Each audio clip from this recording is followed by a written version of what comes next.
Bien, bonjour à tous et à toutes. Nous sommes heureux de vous accueillir aujourd'hui dans le 3e webinaire consacré à la pédagogie Montessori à l'école. Je suis Caroline Drouchquet.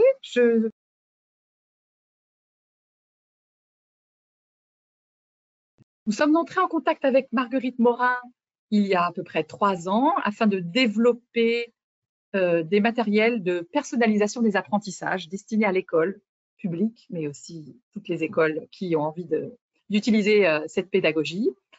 Marguerite est vraiment spécialisée dans son domaine. Elle forme les enseignants depuis des années. Elle va vous redonner brièvement son parcours avant de rentrer dans le vif du sujet, qui est aujourd'hui les postures de l'enseignant dans la pédagogie Montessori. Alors, nous avons le grand plaisir de l'accueillir ici. Avant de passer la parole à Marguerite, je vous informe que ce webinaire est enregistré. Il sera ainsi diffusé en replay et le replay sera disponible dans les prochains jours sur le site nathan.fr au chapitre destiné à la pédagogie Montessori sur la page du livre de Marguerite que vous voyez apparaître ici. Les 2 autres webinaires qui ont eu lieu, qui portaient sur la mise en pratique de la pédagogie Montessori et la personnalisation de l'enseignement, sont également déjà disponibles en replay sur le site nathan.fr, matériel éducatif. Et il faut aller dans le complément du produit quand vous cherchez le livre de Marguerite. Les questions que vous avez pu poser lors de votre inscription seront adressées en partie aujourd'hui au cours de la présentation ou en fin. Et celles qui ne l'auront pas été pourront trouver réponse de manière écrite.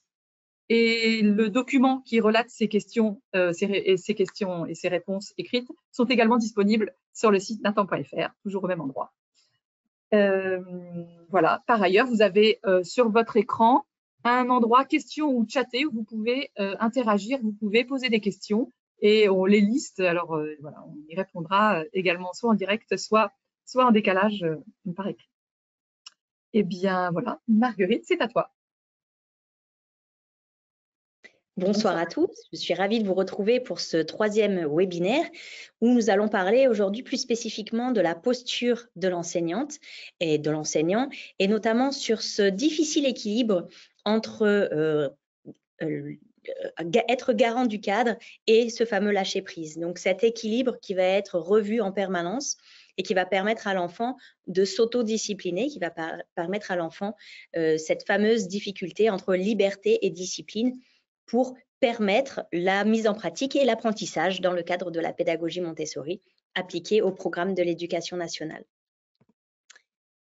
Je vais commencer par me présenter pour ceux qui ne me connaissent pas encore.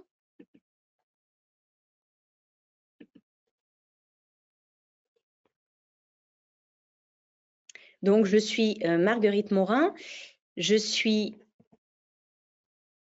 enseignante, professeure des écoles dans l'éducation nationale depuis 2004. J'ai suivi ma formation Montessori en 2010 et je dois dire que cela m'a particulièrement interpellée. Donc, j'ai choisi de la mettre en place concrètement dans ma classe pendant 8 années. Avec un cours multiple, petit, moyen et grande section de maternelle. Et c'est à partir de cette expérience que j'ai commencé à former les autres enseignants dans le cadre donc du CAFIPEMF, donc dans l'éducation nationale en tant que maître formatrice que j'ai passé en 2015 et également dans le cadre de mon centre de formation M Montessori qui permet vraiment de former à la fois les enseignants sur cette pratique pédagogique qui est une mise en adéquation de la pédagogie Montessori et pour lequel je donne les outils et les clés nécessaires à cette mise en pratique.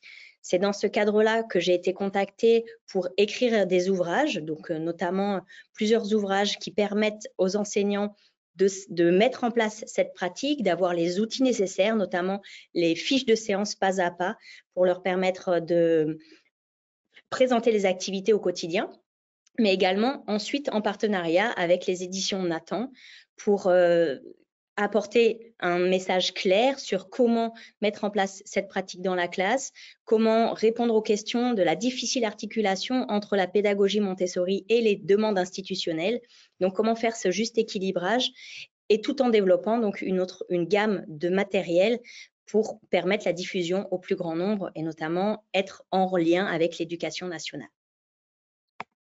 C'est donc dans ce cadre-là que les éditions Nathan m'ont demandé de fournir des explications, de vous apporter de la clarté dans cette mise en place et notamment après les 2 premiers webinaires qui ont parlé de la mise en place concrète dans la classe et qui ont également parlé de la personnalisation concrète, nous allons aujourd'hui nous intéresser donc à cette posture enseignante. La posture enseignante est vraiment la clé de voûte de la réussite de ce fonctionnement particulier qui est la personnalisation des apprentissages. Très souvent, on pense que c'est le matériel qui détermine la pédagogie Montessori. Bien sûr, le matériel est important et nous allons pouvoir le voir en détail, mais c'est vraiment la posture enseignante qui va amener l'élève à évoluer dans un cadre différent. Donc, voilà le sommaire. Dans un premier temps, nous allons regarder le cadre, c'est-à-dire comment on pense différemment, on conçoit différemment l'enseignement pour permettre à l'enfant d'évoluer dans un cadre, un enchevêtrement même, je dirais, de cadres différents pour lui permettre une structure, une stabilité et le rassurer et ainsi lui permettre d'évoluer en toute liberté à l'intérieur de ce cadre clair. Le deuxième point sera donc le lâcher-prise. Pour que l'enseignant soit capable de lâcher prise sur le contrôle qu'il peut exercer auprès des élèves, il est nécessaire qu'il soit lui-même rassuré par le cadre qu'il aura mis en place en amont. Enfin, dans un troisième temps, nous regarderons la variation des postures qui va être demandée à l'enseignant pour réellement correspondre à chaque dispositif pédagogique qui va être mis en place. Enfin, dans un quatrième temps, nous répondrons à des questions que vous aurez posées tout au long de ce webinaire. Donc, nous allons directement passer à un regard différent sur l'enseignement, le fameux cadre. Ce cadre, pour être certain que tout le monde parle bien de la même chose, que nous parlons tous de la même chose, on va le resituer. Nous ne parlons pas du tout de la pédagogie Montessori traditionnelle, c'est-à-dire la pédagogie Montessori qui va s'exercer hors contrat, mais non plus de la pédagogie traditionnelle avec le travail en groupe, non plus d'une pédagogie où il va y avoir du travail dirigé avec des ateliers de manipulation autonome.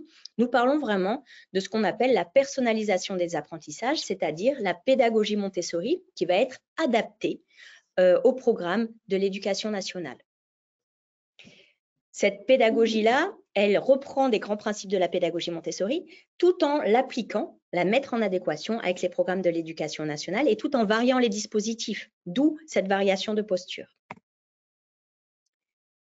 Le cadre qui va être mis dans la classe est multiple, c'est ce que je vous disais, c'est un enchevêtrement de cadres différents. Donc, quand on pense que l'enfant est libre au sein de la pédagogie Montessori et qu'il peut faire ce qui bon lui semble, en réalité, la pédagogie Montessori est extrêmement cadrante pour l'enfant. Le premier cadre, que l'on va aller voir en détail ensuite, ça va être le cadre spatial, c'est-à-dire l'aménagement de la classe.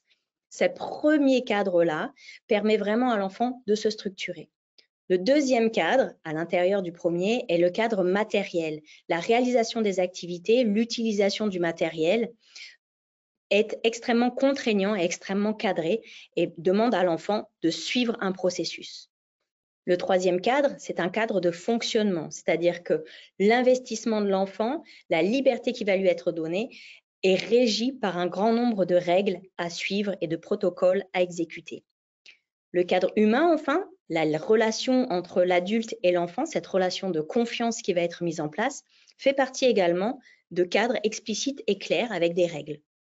Enfin, le cadre entre pairs est également un cadre qui va venir être régi par des règles avec le droit d'observer mais sans perturber, l'attente, la frustration, etc.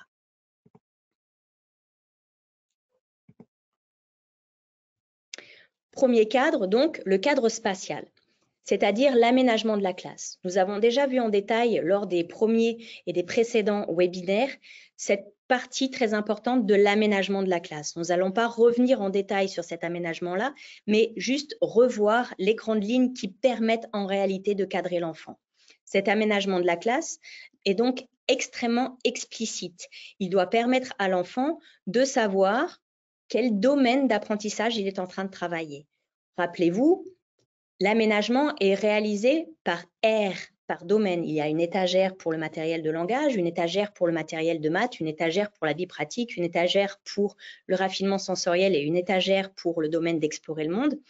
Eh bien, cette explicitation, c'est-à-dire que si je fais un travail sur cette étagère-là, je suis en train de travailler le langage, permet vraiment à l'enfant d'être cadré, d'être organisé et de ne pas s'éparpiller, de ne pas être confus dans sa perception et dans son repérage. Le deuxième point important de l'aménagement de la classe va être le fait que ce soit épuré. La classe doit être épurée pour permettre à l'enfant de cibler exactement quelles sont les informations qui sont nécessaires à son apprentissage. Si vous avez une classe qui est extrêmement encombrée, où il y a des affichages partout, l'enfant ne va pas pouvoir savoir et extraire ce qui est important pour lui et ce qui ne l'est pas. Donc, il est important qu'il puisse se focaliser sur l'essentiel. De même, tout doit être précis. Tout ce qui est à hauteur d'enfant doit être accessible à l'enfant. Il n'est pas question de lui dire là oui, là non, ça tu peux le prendre, ça tu peux pas le prendre. Déjà parce que vous allez perdre du temps, vous, à lui expliquer et que ça va rester quelque chose de flou pour lui. Alors que si ce qui est à sa vue et à son niveau est accessible pour lui une fois qu'on lui a présenté, la réponse et l'organisation est toujours claire pour l'enfant. Enfin, l'aménagement de la classe est organisé, comme je vous l'ai déjà dit, par domaine, ce qui permet vraiment à l'enfant de se déplacer dans la classe en sachant pertinemment ce qu'il est en train de faire, pourquoi il est en train de faire. Et l'organisation extérieure, c'est-à-dire l'organisation de la classe, la structuration de la classe, va venir organiser son apprentissage et donc son organisation interne, son cerveau. Plus les choses à l'extérieur seront organisées et catégorisées, et plus l'enfant va se structurer mentalement pour répondre et pour s'organiser de cette façon-là. C'est-à-dire que toutes les activités qu'il va réaliser en langage vont aller dans la case langage de l'enfant et donc vont vraiment permettre à l'enfant de s'organiser en interne à partir de l'externe. L'environnement, disait Maria Montessori, ne peut être déterminé que par une seule personne, l'enfant lui-même. C'est pour ça qu'on va lui donner vraiment des indications fiables, des indications précises et organisées pour qu'il puisse s'en emparer et pour qu'il puisse s'en faire une représentation mentale. Voici un exemple d'une classe à Valence, dans la Drôme, où on peut voir l'organisation spatiale de la classe avec les étagères qui sont réparties spatialement dans la classe, le matériel déposé dessus. Donc, à votre gauche, vous pouvez voir rapidement les étagères d'art plastique. Au fond de la classe, vous allez voir les étagères de vie pratique et de développement sensoriel. Et au milieu, dos à dos, sont réparties les étagères de mathématiques et de langage. Ensuite, il y a l'ellipse et des petits bureaux pour travailler de façon individuelle. Cette classe, on va y retourner, hein, ça va être notre fil conducteur au niveau des vidéos. Toutes les vidéos et les photos d'aujourd'hui sont issues de cette classe-là.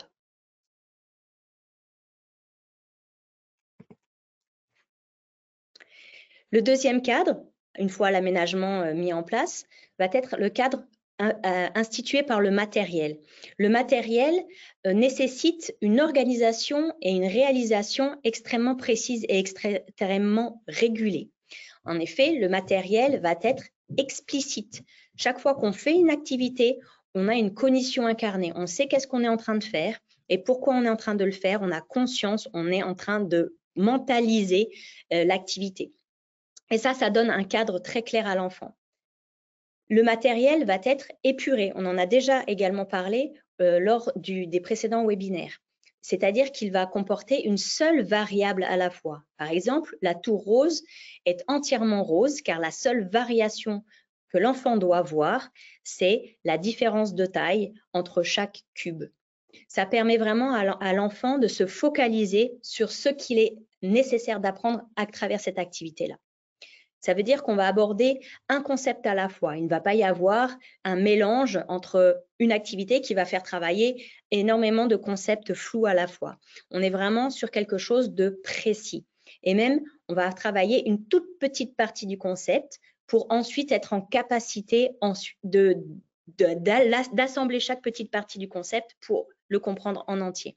On est vraiment dans une explicitation de la compétence et dans une maîtrise pas à pas pour guider l'enfant et pour lui permettre de comprendre la globalité. Les activités, au-delà de ça, vont être organisées. Vous l'avez vu, elles sont déposées sur les étagères qui elles-mêmes sont par domaine d'activité et donc elles vont être réparties dans l'ordre progressif des apprentissages. On va y venir plus en détail sur les photos qui suivent. Mais cet ordre précis permet réellement à l'enfant de se repérer, d'avoir un cadre strict et précis en disant « Ok, cette activité qui m'est présentée, elle a cette place-là. » Et ce n'est pas n'importe quelle place, elle a cette place-là parce que ce que j'ai déjà eu comme présentation, donc ce qui était plus facile, se trouve à la gauche de mon activité. Ce que je n'ai pas encore eu comme activité, ce qui va être la suite de mon travail, se trouve à la droite. Et ainsi, l'enfant, encore une fois, est en capacité de structurer mentalement ses apprentissages et donc de devenir acteur, d'être en capacité de devenir autonome sur ces apprentissages-là. Les activités, de plus, doivent être autocorrectives pour permettre à l'enfant de rentrer dans ce fonctionnement d'essai-erreur, ce tâtonnement. Il va avoir une présentation qui va lui permettre de comprendre les clés de réalisation de cette activité et ensuite, il va s'entraîner par la répétition, par la manipulation. Et ça va le conduire à réorganiser, réajuster ses réponses jusqu'à arriver à la réussite. Mais c'est bien par l'essai et l'erreur, c'est-à-dire que l'erreur devient une étape nécessaire à l'apprentissage et non pas un frein. Les activités doivent être autotéliques. On en a aussi déjà parlé. Autotélique, ça veut dire que l'activité, elle donne envie d'être réalisée par elle-même. Cette activité-là, on veut la faire parce qu'elle nous plaît, parce qu'elle nous donne envie, parce qu'elle nous attire et non pas pour faire plaisir à la maîtresse ou au maître.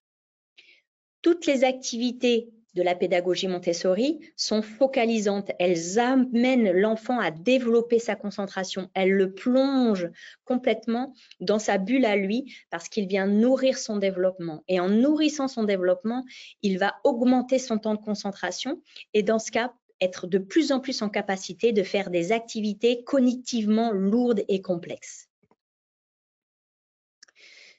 Toutes les activités sont concrètes pour permettre la manipulation, pour permettre la répétition, pour amener progressivement l'enfant à intérioriser physiquement, corporellement, les concepts sous-jacents et ainsi petit à petit arriver à élaborer une représentation mentale et du coup à être en capacité de mentaliser et d'abstraire, d'aller vers l'abstraction des concepts.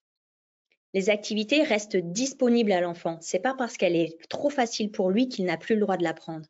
À tout moment, l'enfant peut retourner sur des activités faciles pour les refaire, les faire encore, les intégrer de plus en plus et de plus en plus profondément.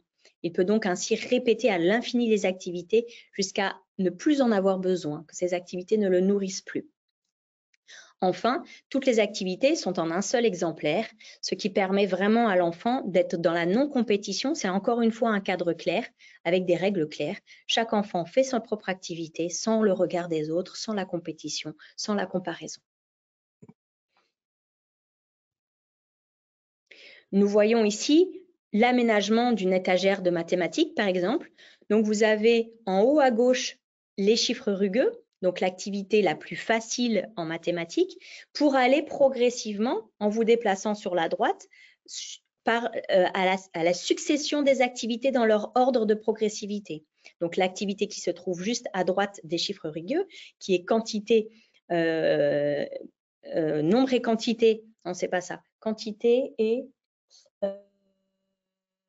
je ne sais plus, mais qu'on a développé pourtant ensemble avec Nathan, qui se collection trouve… et quantité. Voilà, collection et quantité, pardon, de 1 à 3, qui est une activité qui vient juste après les chiffres rugueux. C'est l'activité suivante, d'accord? Et ainsi de suite, en se déplaçant, le porte-perles, les fuseaux, etc., pour vraiment permettre à l'enfant d'avancer pas à pas dans cette élaboration du nombre et de la quantité. Ensuite, on passe à l'étagère du dessous et à nouveau, on fait de gauche à droite. C'est pour amener l'enfant à vraiment intégrer le sens de la lecture et de l'écriture. Et enfin, la dernière étagère également de gauche à droite et on finit donc par le jeu de la banque qui est l'activité la plus difficile qui est présentée ici dans cette classe. Sur l'étagère de langage, par exemple, on a la même chose. En haut à gauche, vous allez avoir les nomenclatures, les images classifiées. Et en vous déplaçant, l'enfant, à tout moment, sait où il se trouve. Si, par exemple, on regarde les digrammes rugueux qui se trouvent au milieu de l'étagère, si je suis en train de présenter l'activité des digrammes rugueux à l'enfant, cela signifie que tout ce qui est à la gauche de cette activité et au-dessus est accessible par l'enfant. Ça lui a déjà été présenté, il peut le prendre à tout moment. Ce qui est à la droite de cette activité et en dessous n'a pas encore été présenté à l'enfant, il ne peut pas encore l'apprendre. Et ça veut dire que c'est les activités qui vont suivre. Voilà pour le deuxième cadre. Le troisième cadre est un cadre de fonctionnement. En effet, le fonctionnement de la pédagogie Montessori est vraiment une élaboration d'une spirale vertueuse, un système qu'on a déjà vu également dans les 2 premiers webinaires avec l'enfant, le matériel et l'aménagement et l'enseignant. Et c'est un triptyque qui fonctionne à 3. Ce système permet la liberté de l'enfant, mais elle permet la liberté de l'enfant dans un cadre, vous avez vu, qui est déjà très strict, avec des règles explicites. On ne peut pas faire n'importe quoi. On va apprendre à se déplacer dans la classe. On va apprendre à bouger sa chaise sans faire de bruit. On va apprendre à prendre une activité sur l'étagère parmi celles qui nous ont été présentées, à la réaliser jusqu'au bout et ensuite à aller la ranger, la reposer sur l'étagère. Il y a vraiment un fonctionnement, un système avec des règles précises qui permettent l'autodiscipline de l'enfant, qui permettent de venir nourrir son apprentissage et son développement et qui vont petit à petit amener à ce que cette ruche, cette classe et ses élèves fonctionnent comme une ruche vivante où chacun fait son travail tout en respectant l'autre, tout en respectant le matériel et tout en venant se nourrir. Ce système, il est engageant. L'enfant est contraint de s'investir. Il est contraint de s'investir parce qu'il est acteur de ses apprentissages. Il n'apprend pas pour faire plaisir à l'enseignant, il n'apprend pas pour la reconnaissance ou la récompense. Il apprend vraiment pour lui-même, pour venir nourrir son appétence, venir nourrir son développement. Et cette capacité-là, cet engagement-là, lui donne aussi des responsabilités. À partir du moment où on a choisi une activité, on est engagé à la faire puisqu'on l'a choisi et en plus, on est responsable de la faire. C'est-à-dire qu'on doit assumer ses choix et on doit porter la responsabilité de son engagement et de son apprentissage. Si on décide de ne rien faire en classe, eh bien, on va perdre son temps et perdre ses apprentissages. Bien sûr, l'enseignant ne nous laissera pas faire, mais on va gâcher en quelque sorte ce temps et cette opportunité qui nous est offerte. Donc vraiment, l'enfant est amené à se responsabiliser. Chaque chose, chaque acte a une place, a une procédure, a un ordre. Et cet ordre, cette procédure vont vraiment amener l'enfant à être extrêmement cadré, à être extrêmement précis et presque strict dans son mode de fonctionnement. Bien sûr, l'ordre préétabli dans la classe, le cheminement de l'enfant est propre à chacun. Il va commencer forcément par la vie pratique, puis par le développement sensoriel, mais chaque élève va vraiment progresser à son rythme avec son propre parcours. Pour autant, l'ordre dans lequel il va passer sur les activités, vous l'avez vu, est déjà élaboré, même s'il va s'adapter au développement de chacun. Pour Maria Montessori, rien n'est plus important que cette forme absorbante du psychisme qui modèle l'homme et l'adapte à quelques conditions sociales, à quelques climats, à quelques pays. Cela veut dire que l'enfant, en fait, est totalement en capacité de s'adapter à son environnement.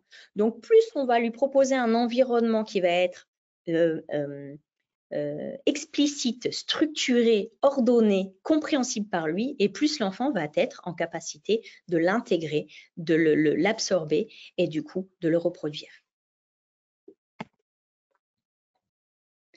Voici une vidéo qui va vous montrer dans la même classe de Valence le fonctionnement, le système qui est mis en place.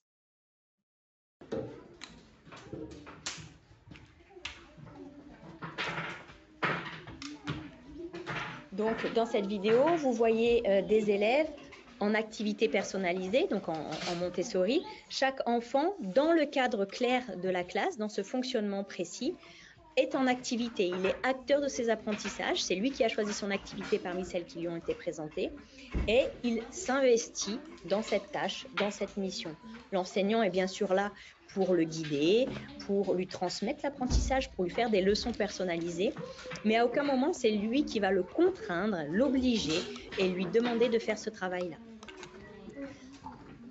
On voit cette petite fille qui a terminé le porte-perles de 1 à 9 et dès qu'elle le repose à sa place, un autre enfant peut donc le prendre et à son tour réaliser cette activité. Tout cela, ce sont des règles qui ne sont pas implicites, ce sont des règles qui ont été explicitées où chacun doit attendre son tour pour faire l'activité, où on part de l'étagère et on retourne à l'étagère. Pour autant, chaque enfant est libre de choisir son activité dans ces différents cadres qu'on a pu voir jusqu'à maintenant. Il y a donc des enfants qui font des activités de vie pratique, d'autres qui font des activités artistiques, d'autres qui font des activités de mathématiques, qui font des activités de langage, etc. Peu importe, parce que dans tous les cas, le cadre est tellement clair que l'enfant est contraint à travailler et à être en apprentissage. Et c'est à travers l'activité, à travers la réalisation de chaque activité, qu'il va être en apprentissage, qu'il va faire cet essai-erreur et qu'il va se développer et nourrir ses acquisitions et ses compétences. Là, on voit une petite fille qui fait le travail de phonologie, de phonétique, où elle cherche, mais elle met en correspondance le premier son avec la lettre, elle fait du tri de sons. Et bien, cette petite fille, elle a eu la présentation juste avant, on va la voir, nous, un peu plus tard dans la vidéo. Et dès qu'elle a eu cette présentation, elle va la refaire et la refaire encore parce qu'elle vient nourrir son apprentissage. Donc, on voit que dans ce système-là, les règles permettent à l'enfant d'évoluer librement, mais à l'intérieur d'un cadre strict. Le quatrième cadre, ça va vraiment être le cadre humain, cette relation de confiance qui va être instaurée, si je puis me permettre, entre l'adulte et l'enfant. On va le développer dans la deuxième partie, ce fameux regard différent sur l'enfant, mais c'est vraiment une relation de confiance, c'est-à-dire que l'adulte n'est plus le détenteur d'une autorité qui serait celle du gendarme, c'est-à-dire l'adulte ne va pas être dans la répression. L'adulte va être cadrant, mais non pas dans la répression du comportement, mais cadrant dans la proposition et l'accompagnement du développement de l'enfant.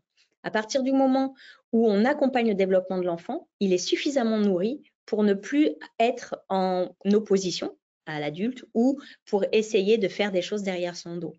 Donc, cette relation, on la veut personnaliser. C'est-à-dire que chaque enfant n'a pas besoin de la même chose. Il y a des enfants qui vont avoir besoin qu'on les soutienne émotionnellement pour développer leur estime d'eux-mêmes. On va être cette personne-là pour eux. D'autres vont avoir besoin, au contraire, qu'on soit plus strict et plus cadrant parce qu'ils ont besoin de cette sécurité affective-là et on va faire ça pour eux. On va vraiment s'adapter aux besoins et à la personnalisation de chacun. On va toujours être bienveillant parce que c'est parce qu'on sera bienveillant, parce qu'on se rendra disponible pour eux au moment où il le faudra, qu'ils vont être dans une sécurité, dans un cadre suffisamment sécurisant, une relation suffisamment sécurisante, parce qu'ils auront un adulte sur qui s'appuyer, un adulte en qui ils pourront avoir confiance, qui va permettre qu'ils se dégagent, qu'ils se libèrent de ce stress-là et de cette responsabilité-là pour eux-mêmes se prendre en charge et se développer. La confiance en l'enfant, c'est quelque chose qui est difficile en tant qu'enseignant parce qu'on pense que sans nous, l'enfant n'arrivera à rien. Or, l'enfant a en lui toutes les capacités pour y arriver. Nous allons être l'accompagnateur de son développement. Mais comme une jeune pousse, ça ne sert à rien de tirer pour faire pousser plus vite l'enfant. Par contre, en lui apportant tout ce dont il a besoin en bon moment, on va permettre à l'enfant de grandir et de s'épanouir. Mais ça veut dire qu'on est conscient et confiant en son développement. On sait que quoi qu'il se passe, étant donné l'environnement qu'on lui a mis en lien avec lui, qu'on a réfléchi et posé pour lui, on est confiant en les activités qu'on va mettre en lien avec lui et qu'on va lui proposer, on est confiant sur le fait que l'enfant va apprendre, va se développer et qu'il va réussir. Et cette confiance en l'enfant, ça crée un climat entre l'adulte et l'enfant qui change du tout au tout. On va le développer dans la deuxième partie. Cette relation, elle va être ajuster. Ça veut dire qu'à chaque moment, cette relation va évoluer. Un enfant qui a passé une mauvaise nuit, qui est perturbé, qui va pas bien, on va ajuster notre relation à ce moment-là. Elle va vraiment être au plus juste des besoins de l'enfant. Un enfant qui ce jour-là est en colère, ne va pas bien, on va être beaucoup plus soutenant et en même temps beaucoup plus cadrant. Ok, j'ai vu que tu étais pas bien. Ok, je suis là pour toi. On va en discuter, on va en parler. Il n'empêche que dans le cadre de la classe, cette règle-là, c'est pas possible. Tu ne peux pas t'énerver sur un copain, tu ne peux pas crier dans la classe, etc. Donc, on va vraiment l'ajuster en fonction des besoins de chacun. Cette relation, elle va toujours être explicite. C'est extrêmement important pour l'enfant qu'il sache que dans tous les cas, on sera toujours là pour lui, toujours disponible et toujours le même. C'est-à-dire que c'est pas un jour je t'aime bien et l'autre jour je t'aime pas. C'est pas ah là tu as bien travaillé, alors du coup je suis gentille avec toi. Ah là par contre tu as fait n'importe quoi, alors je suis méchante avec toi. On n'est pas dans cette relation-là, on n'est pas dans une relation un peu infantilisante de l'enfant. On est dans une relation explicite et claire. Je suis là pour toi, je suis l'adulte. C'est moi qui suis le garant du cadre, c'est moi qui suis l'organisatrice, l'organisateur du monde dans lequel tu évolues, de cette classe-là, de ton environnement, de tes apprentissages. Pour autant, je suis donc toujours disponible pour toi. Pour autant, j'ai aussi d'autres élèves à m'occuper. D'où cette fameuse règle de la main sur l'épaule, qu'on va voir un petit peu plus tard. C'est vraiment quelque chose qui sécurise l'enfant, c'est-à-dire il n'y a pas de variation d'humeur. C'est toujours fiable et on est toujours clair et toujours fiable et toujours disponible pour lui.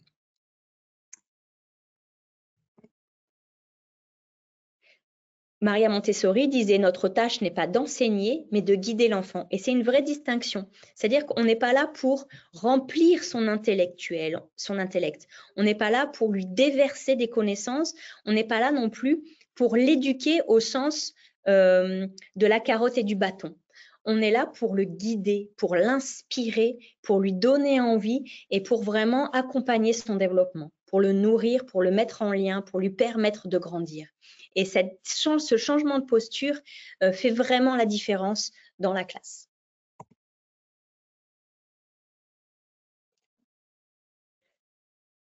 On va voir maintenant une vidéo sur une présentation d'une enseignante, de cette enseignante-là, avec un élève et de cette relation bienveillante. Là, dans cette vidéo, l'enseignante a déjà fait la présentation devant l'enfant, lui a donné les clés de comment on fait ce tri dont je vous parlais tout à l'heure, ce tri de son. Mais pour autant, là, l'enfant le refait une fois devant l'adulte. Et pourquoi il le refait une fois devant l'adulte? C'est pour qu'il puisse le refaire dans un cadre sécurisant. L'adulte est là, l'adulte va lui permettre... L'adulte va lui permettre de prendre possession de cette activité-là, mais l'enfant va le refaire une fois devant lui pour avoir un regard soutenant. L'adulte, là, vous allez le voir, elle a un regard soutenant envers l'élève. Elle ne le laisse pas en difficulté, elle ne le laisse pas perdre son estime de soi, perdre ses moyens. Elle est là, elle l'accompagne, elle le guide et elle lui permet de s'emparer de cet apprentissage dans la bienveillance.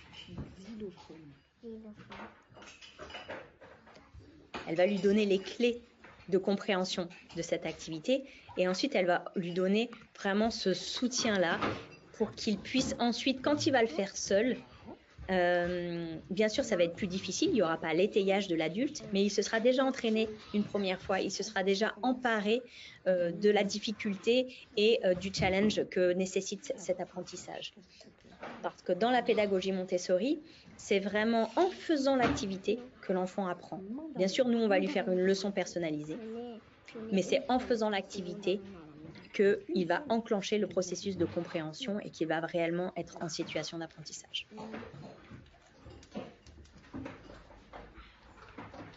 Regardez bien le regard et les attitudes de l'enseignante qui sont vraiment dans une bienveillance et un accompagnement de l'enfant qui, lui, elle, cette petite fille, est concentrée, elle est en train d'apprendre, elle est pleinement occupée à son apprentissage, elle est pleinement dans son activité. Cette activité a été tellement choisie avec justesse que la preuve en est que cet enfant va reprendre cette activité immédiatement après et la faire et la refaire et la refaire encore. Elle a passé la matinée à faire du tri de son de façon spontanée parce que cette activité a suffisamment marqué son esprit, l'a suffisamment inspiré pour lui donner envie de la faire encore et encore. J'entends pas. L'adulte ne fait pas à la place de l'enfant, hein. Il est là pour l'accompagner, pour la soutenir et pour lui donner les clés manquantes à l'enfant, à sa compréhension. Vous voyez arriver une petite fille derrière qui a un problème, qui a une question, qui a besoin de l'adulte à ce moment-là. Elle va appliquer ce qu'on appelle la règle de la main à l'épaule. Elle a besoin de l'enseignante, mais l'enseignant est occupé. L'enseignante est en train de faire une présentation, elle n'est pas disponible. Alors l'enfant va venir poser sa main sur l'épaule de l'enseignant, ce qui signifie « j'ai quelque chose à te dire ». Et l'enseignant va continuer sa présentation à cet élève-là. Et quand il sera disponible, pourra se tourner vers l'enfant et lui dire « de quoi as-tu besoin, qu'est-ce qu'il y a ?» et répondre à sa demande. Mais vous voyez que tout se fait dans ce cadre et dans cette relation de confiance avec douceur, avec attention. On n'est pas dans la précipitation, on n'est pas dans… Souvent, en tant qu'enseignant, on ne sait plus où donner de la tête. On est sur tous les feux, on court partout, il y a ça à gérer, il y a ça à gérer, il y a ça à gérer. Non, dans la pédagogie Montessori, on est pleinement dans ce qu'on fait à chaque moment. C'est-à-dire que là, l'enseignante, elle est pleinement en présentation avec cette petite fille-là. Ensuite, elle va être disponible pour l'autre petite fille qui attend et qui a un problème à résoudre. Et ensuite, elle va passer dans la classe pour être disponible auprès des autres enseignants, des autres élèves. Mais c'est vraiment une forme de pédagogie, une forme de relation qui se fait avec douceur, mais avec profondeur. On n'est plus dans gérer le groupe classe comme un groupe, en tirant les plus faibles et en faisant attendre les plus en avance pour avoir un groupe homogène le plus possible. On est dans une écoute et une relation personnalisée à chacun, ce qui permet vraiment de faire du travail de qualité pour l'enseignant, parce que ça vient le nourrir lui dans cet apaisement, dans cette richesse, puisqu'on fait de la leçon personnalisée auprès de chacun, on fait un cours particulier à chaque enfant. Donc, c'est très nourrissant pour nous parce qu'on voit vraiment l'impact qu'on a directement. Et ça permet à l'enfant d'évoluer dans ce cadre-là qui est extrêmement rassurant pour lui parce qu'à tout moment, l'adulte est là et l'adulte ne va pas modifier son humeur ou être tout le temps disponible, énervé, fatigué, etc.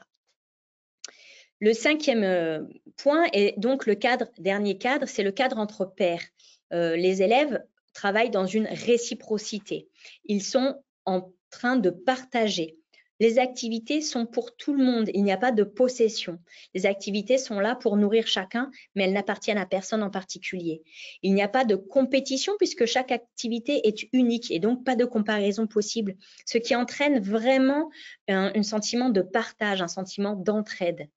Les enfants baignent dans la connaissance par l'observation de chacun et par l'écoute active. Il y a vraiment des règles d'observation. On peut aller observer à tout moment un autre élève, mais on n'a pas le droit de venir interrompre sa présentation ou interrompre son activité. Par contre, s'il a besoin d'aide, on peut répondre.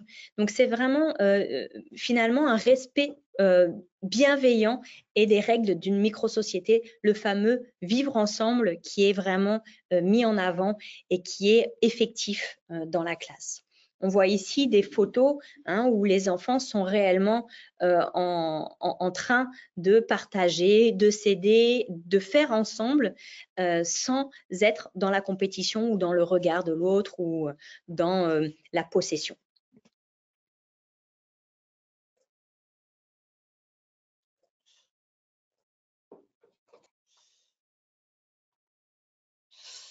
Merci Marguerite pour cette première partie de l'exposé qui nous montre que c'est assez exigeant pour l'enseignant et qu'il compte beaucoup sur ce qu'il observe, donc il s'inspire de ce qu'il pense être nécessaire pour l'enfant. Ça repose aussi sur la motivation de l'enfant. Alors justement, j'avais une première question d'une participante qui nous dit, sa témoignage, qui dit j'ai mis cette pratique dans ma j'ai mis en pratique cette pédagogie dans ma classe multiniveau depuis plusieurs années.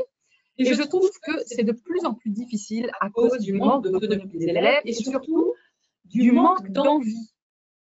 Est-ce que c'est le manque de stimulation à la maison? Est-ce que ce sont les écrans? Comment on peut travailler avec ce manque d'envie s'il est ressenti de la part des élèves? C'est vrai que l'enfant a de plus en plus l'habitude d'être passif. Il est passif devant les écrans, il est passif à la maison parce que les parents prennent beaucoup en charge l'enfant dans sa globalité. Et c'est vrai que cette passivité est difficile pour les enseignants parce que du coup, on a l'impression d'avoir la charge de devoir tirer l'enfant en permanence. Et du coup, c'est quelque chose qui est lourd à porter pour l'enseignant. En fait, il faut complètement changer d'attitude et changer de stratégie en trouvant l'activité qui va donner l'envie à l'enfant, qui va éclairer sa motivation. Alors au début, les activités peuvent ne pas vraiment éclairer sa motivation, donc c'est à nous, enseignants, de trouver quelle activité va être son déclencheur, de quoi il a envie, qu'est-ce qui vraiment l'intéresse. Une fois qu'on a trouvé son centre d'intérêt, sa fameuse période sensible dont on a déjà parlé, et quand on a trouvé l'activité challengeante, l'activité qui va être dans sa zone proximale de développement, alors là, d'un seul coup, l'enfant va devenir acteur de ses apprentissages. Mais c'est un travail qui peut prendre un petit peu du temps, surtout quand on débute dans cette pédagogie, parce que c'est pas si évident que ça d'arriver à cibler correctement pour chaque enfant cette zone proximale de développement et cette période sensible. Mais il faut trouver vraiment ce verrou-là qui, une fois qu'on l'a passé, permet à l'enfant de devenir vraiment acteur de ses apprentissages et donc va vraiment redonner des étoiles dans les yeux aux enfants, redonner l'envie de faire, l'envie d'apprendre, l'envie de partager. Donc, c'est à nous de trouver comment sortir l'enfant de cette activité pour qu'il devienne acteur de ses apprentissages. Donc c'est l'observation, mais c'est aussi accepter pour l'enseignant, accepter lui-même qu'il se trompe dans l'activité. Oui, c'est-à-dire accepter pour l'enseignant de tâtonner au début, de tâtonner, de se dire, voilà, j'essaie cette activité, non. Et puis c'est surtout faire confiance encore une fois à l'enfant, c'est-à-dire à un moment donné, lui dire, qu'est-ce qui te fait envie? Ah oui, on pose ouvertement la question à l'enfant. Voilà toutes les activités. Qu'est-ce qui te fait envie? Si il vous dit, s'il est en petite section et qu'il vous dit ce qui me fait envie, c'est les perles dorées, parce que très souvent c'est le cas, vous ne pouvez pas lui présenter les perles dorées parce que c'est une activité qui intervient en fin de moyenne section. Mais par contre, vous allez lui dire, ah oui, ces perles, elles sont magnifiques, on peut les toucher, on répond à son besoin d'être en contact avec ces perles dorées. Mais ensuite, on va lui dire, je ne peux pas te présenter les perles dorées. Par contre, je peux te présenter les activités qu'il y a avant pour pouvoir arriver aux perles dorées. Et là, d'un seul coup, il va y avoir de la motivation, il va y avoir de l'implication de la part de l'élève qui vont vraiment lui donner cette envie, lui donner cet élan. Et c'est ces activités-là qu'il faut qu'on demande. Mais il faut faire confiance à l'enfant. Lui, il a la réponse sur qu'est-ce qui l'intéresse. Très bien, merci. Poursuivons. Alors, le deuxième grand point, c'est un regard différent sur l'enfant, c'est le fameux lâcher-prise. Vous l'avez vu, vous l'avez compris. Le cadre est extrêmement important, il est extrêmement rigoureux pour l'enseignant, mais également rigoureux pour l'enfant. C'est quelque chose qui est très cadré, très cadrant. Eh bien, c'est parce que ce cadre est très cadré et très cadrant qu'on peut se permettre un lâcher-prise. Le lâcher-prise, c'est avant tout avoir un regard différent sur l'enfant. Ce regard différent, c'est ne pas oublier que l'enfant est pourvu de l'esprit absorbant. On en a déjà parlé également dans les webinaires précédents. Ça veut dire qu'il va absorber l'ensemble de son environnement sans effort, mais de façon indirecte. Il va absorber l'environnement, le positif comme le négatif. Donc, il est important pour nous de ne pas oublier que l'enfant va apprendre de façon passive, de façon indirecte. Donc, si nous sommes un modèle le plus parfait possible, l'enfant va refaire la même chose et donc va être un modèle le plus parfait possible également et va refaire les mêmes actions et les mêmes choses que nous. Donc ça, c'est la première chose, c'est avoir un nouveau regard sur l'enfant en lui permettant de prendre en compte cet esprit absorbant. Le deuxième point, c'est de ne pas oublier que l'enfant est doué de périodes sensibles. Ça répond complètement à la question posée juste avant. C'est-à-dire que l'enfant, il va avoir des fenêtres où il va apprendre sans effort et il va être attiré par ça. S'il est dans sa période sensible des petits objets, on va lui proposer du travail très minutieux et là, ça va venir nourrir son développement et là, ça va le rendre actif, acteur de ses apprentissages. C'est vraiment faire attention à ces détails-là, c'est-à-dire vraiment être attentif par l'observation à chaque enfant et à son développement et ne pas oublier ces paramètres-là quand on va lui proposer une activité. Le libre choix, c'est-à-dire lui permettre de choisir, c'est très important parce que ça le contraint à la persévérance et à la responsabilisation. Donc, porter cet autre regard sur l'enfant, c'est-à-dire lui laisser la charge et la responsabilité de son investissement. Tu as décidé de rien faire, ben, en fait, tu vas perdre ton temps. Or, est-ce que tu veux grandir? La réponse, c'est toujours oui, je veux grandir. Donc, si tu veux grandir, eh ben, il va falloir que tu te mettes en activité, il va falloir que tu t'investisses pour pouvoir grandir. Parce qu'en faisant rien, on grandit moins bien qu'en faisant. Pardon. Ça va amener l'enfant à cette fameuse autodiscipline. L'autodiscipline, c'est la chose en laquelle, quand j'ai fait ma formation Montessori, je ne croyais absolument pas. Pour moi, l'enfant n'était pas en capacité de s'autodiscipliner.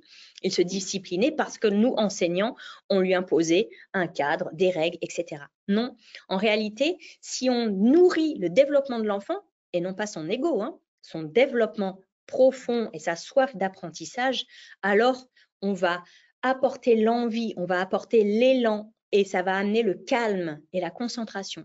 Et en apportant le calme et la concentration, l'enfant va s'autodiscipliner parce qu'à partir du moment où on fait quelque chose qui nous intéresse, qu'on fait quelque chose qui nous porte et qui nous transporte, le reste ne compte pas.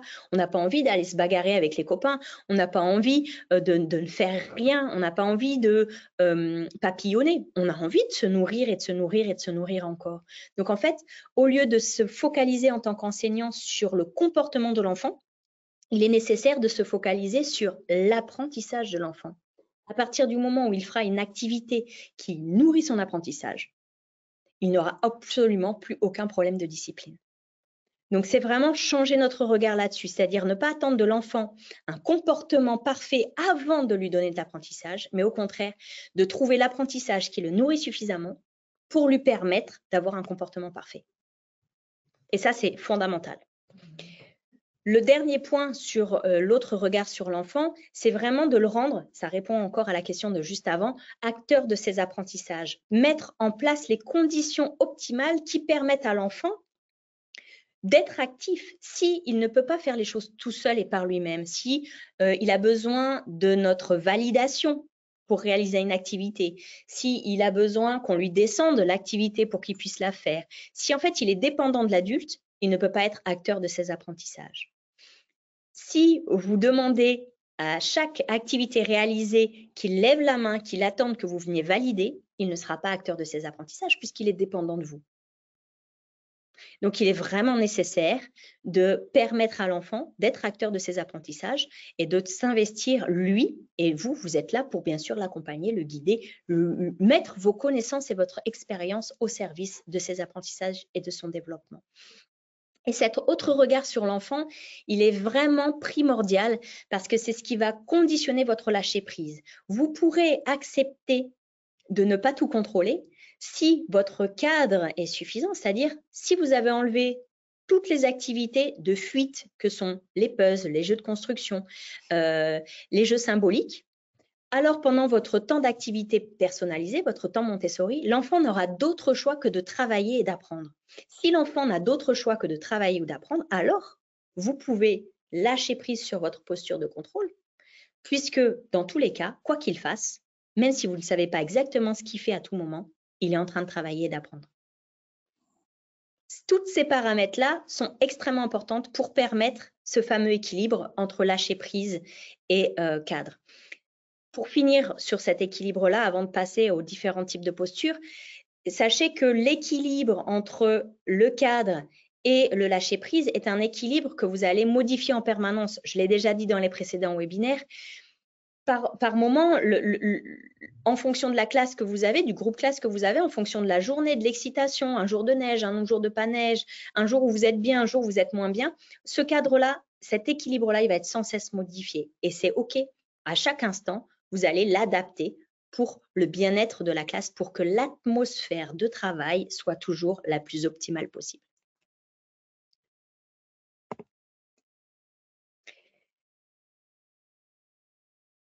L'autre regard sur l'enfant, ça va vous permettre vraiment d'être en capacité de lui faire confiance. Ça, c'est l'autre pôle. Faire confiance à l'enfant, ça veut dire lui permettre et être persuadé intrinsèquement qu'il est capable de s'adapter à tout, qu'il est capable de s'adapter à l'environnement, qu'il est capable de s'adapter à votre demande. L'adaptation de l'enfant, sa capacité à s'adapter, elle est fondamentale que vous l'ayez intégrée vous-même en tant qu'enseignant et que vous vous disiez « Ok, en fait, cet enfant-là, même si pour l'instant, il n'est pas encore adapté à mon mode de fonctionnement, il n'a pas encore tout à fait tout compris, il va y arriver, il va être en capacité de le faire. » Comme une graine, l'enfant a tout en lui pour se développer, il a tout en lui pour y arriver. Ce qu'on va faire, c'est… J'ai dépassé le temps déjà? Non, il est 19h22. Parfait, pardon. Il va vraiment être en capacité de le faire et de grandir par lui-même. Donc, faites-lui confiance. Ne portez pas en vous toute la charge de la responsabilité de son développement. Vous êtes les jardiniers, vous allez lui donner ce qu'il faut au bon moment, dans des bonnes conditions, mais c'est lui qui va s'en emparer et qui va se développer. L'autre chose, c'est que l'enfant n'est pas un adulte en miniature. L'enfant a ses propres capacités, on l'a vu, hein, l'esprit absorbant, les périodes sensibles.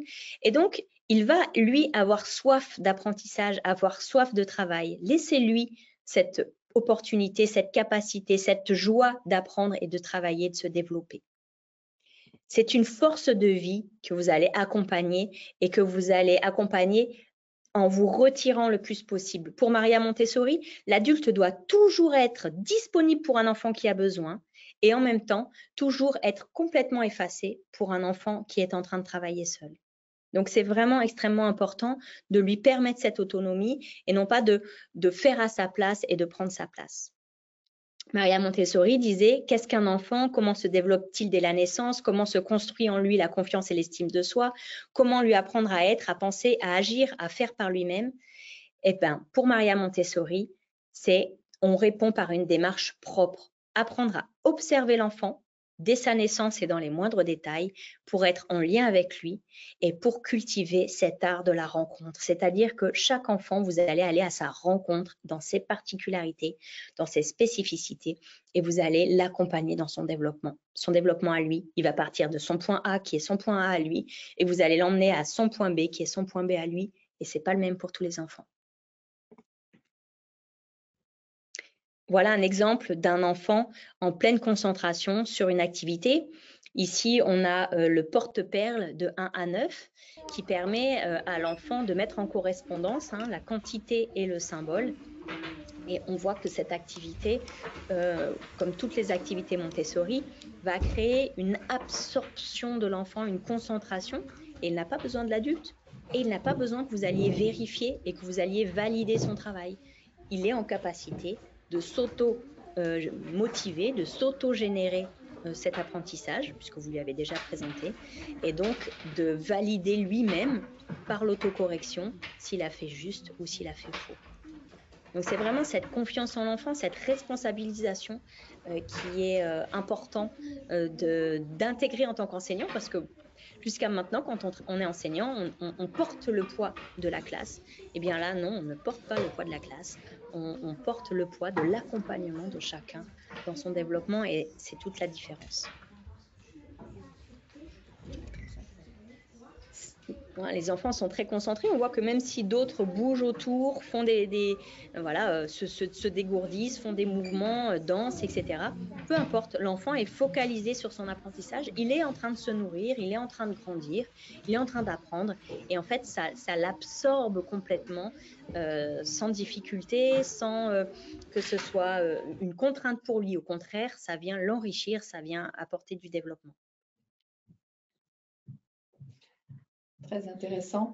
Je vois que, en fait, tu parlais de nourrir l'apprentissage de l'enfant et de nourrir son développement plutôt que de juger son comportement. Et ça fait l'écho à une remontée qui avait qu'il y avait eu lieu là, une réflexion qui avait été faite, un témoignage plutôt, lors du précédent webinaire par quelqu'un qui disait « Je me sens tellement en difficulté, je me décourage. J'ai des élèves avec des besoins différents, qui n'entendent pas le non, qui jouent à faire la bagarre et qui détournent le matériel. Donc, ils ont des comportements inadaptés, qui ne sont pas maîtrisés jusqu'à présent. Je suis épuisée. Tout a l'air simple dans les vidéos. Donc, je me fais l'écho un petit peu de ceux qui essayent et qui se disent bah, j'y vais, mais ça ne se passe pas exactement comme ça. Ouais. Qu'est-ce que je dois faire? Faut-il persévérer, dit cette personne, ou cette méthode ne correspond-elle pas à tous? Alors, cette méthode, elle correspond à tous en tant qu'adultes et à tous en tant qu'enfants, mais cette méthode, comme vous avez pu le voir, elle nécessite un ensemble de cadres et de règles qui sont fondamentales pour permettre le développement. Ces enfants qui n'ont pas un comportement adapté, c'est ce que je disais auparavant, c'est-à-dire que si vous vous focalisez sur leur développement, sur leur comportement, vous n'allez pas y arriver. Il faut trouver l'activité qui en fait va les nourrir tellement qu'ils vont oublier leur envie de se bagarrer, leur envie de détourner le matériel. S'ils ont envie de se bagarrer ou envie de détourner le matériel, ça veut dire que l'activité n'est pas nourrissante pour eux. J'encourage cette personne à leur proposer des activités plus difficiles, plus contraignantes cognitivement, qui vont vraiment permettre à l'enfant d'être absorbé par son développement et son travail, et qui vont les sortir en fait de cette posture-là, qui est une posture de contournement, et également de sortir de leur posture de contrôle, parce que très certainement, c'est parce qu'elle est encore dans la posture de contrôle que les enfants vont être en opposition. Et voilà. Donc, évidemment, c'est difficile. Sur les vidéos, c'est Angélique. Les vidéos sont faites avec des enseignants qui ont été formés. D'accord?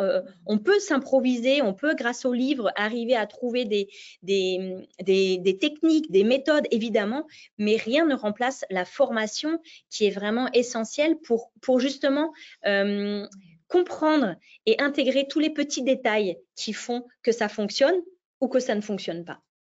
C'est ça, ça veut dire que l'enfant a confiance dans le fait que l'enseignant, il n'est pas là pour l'embêter ou pour le forcer, mais pour le faire avancer. Oui, puis qu'il est responsabilisé aussi, parce que ces enfants qui détournent, ils ne sont pas dans l'apprentissage. Donc, à un moment donné, il faut les responsabiliser pour qu'ils aient vraiment envie de s'investir dans l'apprentissage. Tout à fait. Merci.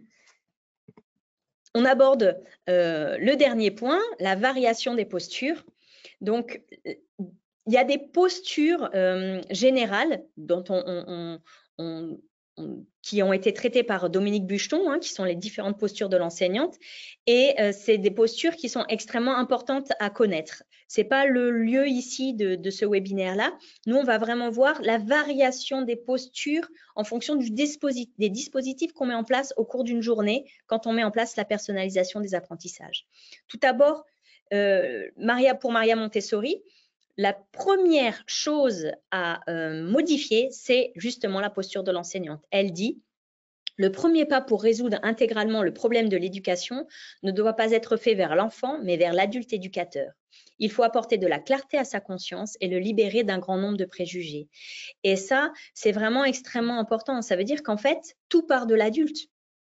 Alors que je viens de vous dire que c'est l'enfant qui est acteur de ses apprentissages, oui, c'est l'enfant qui doit être acteur de ses apprentissages. Mais pour que l'enfant soit acteur de ses apprentissages, vous avez compris que l'adulte, il a d'abord tout borné. Il a borné la classe, il a borné les activités, il a borné la progressivité, il a borné sa relation à l'enfant, il a borné les relations des enfants entre eux. Et c'est qu'à ce moment-là que l'enfant, il va être laissé libre de progresser, de s'approprier les apprentissages et d'être acteur. Donc, vous voyez que ça ne s'improvise pas. En fait, tout est extrêmement codifié et tous les détails comptent. Donc, les différentes postures de l'enseignant. Alors, à l'accueil, vous allez être plutôt dans une posture d'hôte avec chaque enfant et avec ses parents. Vous allez accueillir l'enfant, vous allez lui faire visiter la classe. Votre préoccupation principale dans ce moment-là va être le bien-être de l'enfant, la confiance entre lui et vous à tisser, la structuration de l'espace pour lui donner des repères. Donc, vous voyez que la première posture à avoir vis-à-vis de l'enfant, c'est une posture d'accueil, une posture vous allez aller à la rencontre de l'enfant. Vous n'allez pas attendre que l'enfant vienne à votre rencontre. C'est à vous d'aller, en tant qu'adulte, à la rencontre de chaque enfant. Au moment des temps de regroupement, vous êtes dans une posture de leader, c'est-à-dire vous faites l'animation, vous allez chanter des comptines, vous allez être dans une animation du groupe, vous allez être celui qui, là pour le coup, a la place centrale. Vous allez encourager. Le but ici, ça va être de cadrer et ça va être d'apporter du dynamisme, d'apporter des encouragements aux enfants. Au moment des activités personnalisées, donc des activités Montessori, vous allez être modélisant. Chaque chose que vous faites, chaque geste que vous faites, chaque propos et même chaque pensée vont être répétés et reprises par l'enfant. Donc, vous allez vraiment être en train de créer l'ambiance, de créer l'atmosphère. Vous devez donner à l'enfant l'envie d'apprendre et en même temps les règles à respecter. Si vous criez dans la classe, ne demandez pas aux enfants de chuchoter. C'est-à-dire que crier aux enfants « chut, vous faites trop de bruit » n'a aucune chance de marcher, puisque vous-même vous criez. Par contre, si vous parlez à voix basse en vous déplaçant et en disant à un enfant qui parle fort « tu te souviens, dans la classe, on doit parler à voix basse », l'enfant va immédiatement baisser son ton et faire comme vous. Donc, c'est extrêmement important de ne pas dire à l'enfant « fais ce que je dis, mais pas ce que je fais », mais de vraiment faire ce que vous voulez que l'enfant fasse, peu importe ce que vous dites. L'autre, au moment des présentations, au moment de la leçon personnalisée que vous allez faire à l'enfant, vous allez être le guide de l'enfant. Vous allez lui donner le savoir, lui transmettre, faire le lien entre le matériel et lui. Vous allez vraiment être là pour lui. Vous avez vu dans la présentation qu'on a vue, lui donner confiance en lui, lui montrer qu'il a de l'importance parce que vous avez un moment de partage que à deux et lui transmettre la connaissance. Et ce moment, il est extrêmement important dans la vie de classe de l'enfant. Au moment de la motricité, des activités physiques, vous avez une posture de coach. Vous êtes là pour impulser, pour réguler, pour structurer. Votre but, c'est que chacun fasse de son mieux, que chacun soit dynamique et que chacun s'investisse corporellement dans l'activité.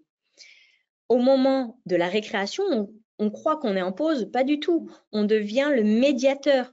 On fait attention à ce qu'il n'y ait pas de conflit, à résoudre les problèmes qu'il peut y avoir, mais on fait aussi attention à ce que personne ne soit laissé seul ou abandonné. On fait attention à ce que vraiment il y ait une dynamique et un partage au sein de la récréation. Donc, on va impulser des jeux, on va faire le lien entre les enfants, on va faire attention à ce que la parole de chacun soit prise en compte.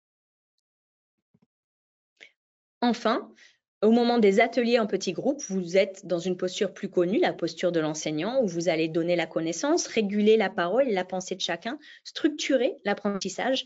Et là, ce que vous allez aller chercher, c'est la relation de groupe, c'est les échanges et le respect. Donc, on voit qu'on a une pluralité de postures en tant qu'enseignant au fil de la journée.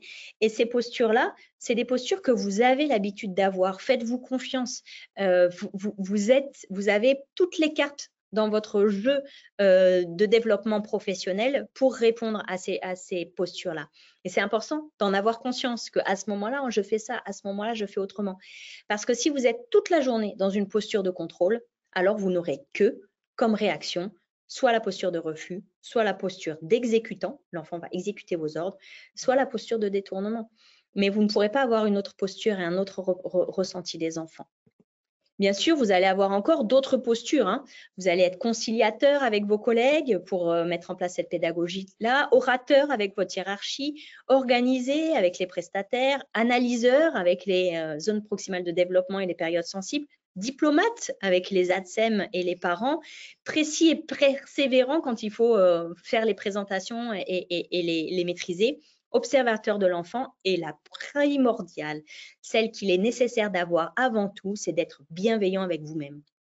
Parce que ça n'est pas facile et parce que chaque jour, vous allez faire le maximum que vous pouvez faire et pas plus. Vous n'êtes pas Dieu, vous n'êtes pas un saint, vous êtes humain et vous allez faire le mieux possible pour les enfants de votre classe et les enfants qui vous sont confiés. En conclusion, vous avez compris que dans la pédagogie Montessori, dans la personnalisation des apprentissages, on a un cadre très strict, une succession de cadres qui, lorsqu'ils sont mis en place correctement, permettent la liberté d'apprendre de chaque enfant et donc permettent son épanouissement. Vous avez compris que l'adulte a un rôle primordial de préparation indirecte de l'espace et de l'apprentissage de l'enfant. vous avez un rôle encore plus primordial qui est la modélisation, l'exemplarité. Donc, plus vous serez exemplaire, plus l'enfant sera exemplaire et plus cette atmosphère sera sereine. Et vous avez vu qu'il est nécessaire d'ajuster votre posture en fonction des différents moments de la journée et en fonction de chaque enfant. Voilà pour la présentation qui, j'espère, vous aura éclairé sur cette adaptation entre cadre et lâcher prise et sur les différentes postures que l'on peut mettre en place dans la pédagogie Montessori. Je laisse place aux questions. Alors, on est un petit peu limite de temps là. Je suis désolée, j'ai pris un peu de temps. On avait beaucoup de choses à dire, c'était super intéressant. On voit que c'est quand même très exigeant pour l'enseignant, mais c'est aussi très attirant parce qu'on voit que le climat de classe, ce qu'on voit sur les vidéos là, est quand même est un bon exemple de calme et de paix et d'envie et d'intérêt des enfants. Donc ça donne très envie. Je vais relayer 3 questions, mais on va voir si on peut y répondre, sinon on y répondra de manière plus détaillée par écrit. J'ai une question par exemple, comment faire si un élève prend toujours la même activité?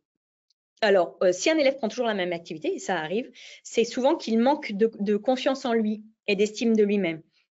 Donc, vous allez non pas lui dire « tu n'as pas le droit de prendre cette activité-là », donc on n'est pas gendarme.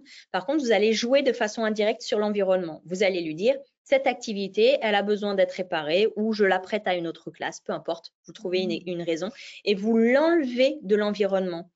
Mais en le préparant l'enfant, en lui disant « voilà, cette activité va être enlevée, quelle autre activité tu aimerais faire ou que tu aimerais que je te présente ?» Voilà, vous allez en fait agir de façon indirecte sur l'environnement plutôt que sur l'enfant. D'accord, c'est précis. J'ai une autre question, c'est comment juger ce qui relève de l'apprentissage, du réinvestissement ou de l'occupationnel? Ce sont des termes qu'on entend en pédagogie traditionnelle. Tout à fait. Donc, toute activité Montessori relève de l'apprentissage. Si elle n'aboutit pas à un apprentissage de l'enfant, ça veut dire que vous n'avez pas présenté la bonne activité au bon enfant. Dans ce cas-là, effectivement, elle peut devenir occupationnelle. L'enfant peut la faire pour vous faire plaisir. Elle m'a dit de prendre une activité, je fais une activité. Et vous allez vous rendre compte qu'il n'est pas en apprentissage parce qu'en réalité, il n'est pas nourri, il n'est pas dans cette bulle de concentration comme on a pu voir la petite fille sur le porte-perles. S'il n'y a pas cette atmosphère plongeante et où l'enfant vraiment est complètement absorbé par l'activité, alors il n'y a pas apprentissage. Dans ce cas-là, il vous faut présenter une autre activité qui va lui permettre d'apprentissage. Donc, en fait, on le voit s'il est occupationnel ou c'était quoi l'autre terme? Du réinvestissement. Ça, alors le réinvestissement, il a toujours le droit de faire du réinvestissement. À tout moment, il peut aller prendre une activité plus facile et la refaire. C'est du réinvestissement, il n'y a pas de problème. Mais il faut qu'il soit à des moments dans une situation d'apprentissage. Donc ça, c'est à vous, en tant qu'enseignant, d'arriver à lui proposer l'activité qui va vraiment le mettre dans l'apprentissage. Et cette activité, elle doit se situer du coup dans sa zone proximale de développement et en lien avec ses périodes sensibles. Alors, il me vient une autre question quand même. Est-ce qu'on accepte le détournement? Parce que l'enfant qui aimait beaucoup les perles jaunes, là, les perles dorées, est-ce qu'on accepte qu'il fasse autre chose que de la numération avec les perles? Est-ce qu'il peut en faire des dessins, des dessins? Non, chaque activité, si vous avez bien suivi, a une règle, un cadre et un process très précis. Et donc, non, il ne peut pas prendre les perles et faire autre chose avec.